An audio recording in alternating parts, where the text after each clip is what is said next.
For the first time in Long Island motorsports history, the figure eight division is running 7 weekly events on Sundays this year in conjunction with the Enduros and rollover contests. With weekly car counts dwindling during the course of the past few seasons, Riverhead Raceway owners Barbara and Jim Cromarty say this is a move to help revive the figure eight division. I know what they're trying to do. They're trying to help out the division, maybe get these Enduro guys involved with us. And honestly, I think that's our only shot. I don't like the Sunday deals, and if they're going to be here next year, I won't be. I personally feel it's a demotion to the division. Running with the Enduro cars, I mean, demotion there. If it's going to give us some exposure and get the car counts up a little bit, then I'm all for it.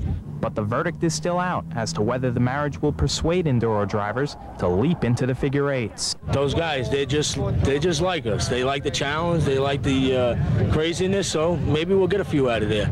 I feel that the Enduro drivers, they have their niche. They enjoy running, the older cars, and just there's no money into the cars. Whereas maybe on a Saturday night, you might get a Charger guy that wants to make a few more dollars and go figure eight racing. And drivers believe the Sunday shows are an entirely different ballgame. A first-timer to the racetrack today, he sees us and he sees the Enduros. They think that's what stock car racing is, and it's not. In fact, some of my sponsors were a little disappointed on a Sunday. When they come on a Sunday, it's not the same crowd. It's a total different crowd. We're not reaching their clientele. It is a move to try and help the division, but I think it's hurting the division. We want to go back to Saturdays for sure. The figure eight division may be going through some tough times, but this month's racing action has been filled with excitement. The first week in June was not so kind to Ron Harrison. The 8 spins and Ralph Tasso jets into the lead, but not for long. On lap 13, Joe Biondolillo slides his number 66 past Tasso. The Skull City racer brushed aside lap traffic to score his second victory this season.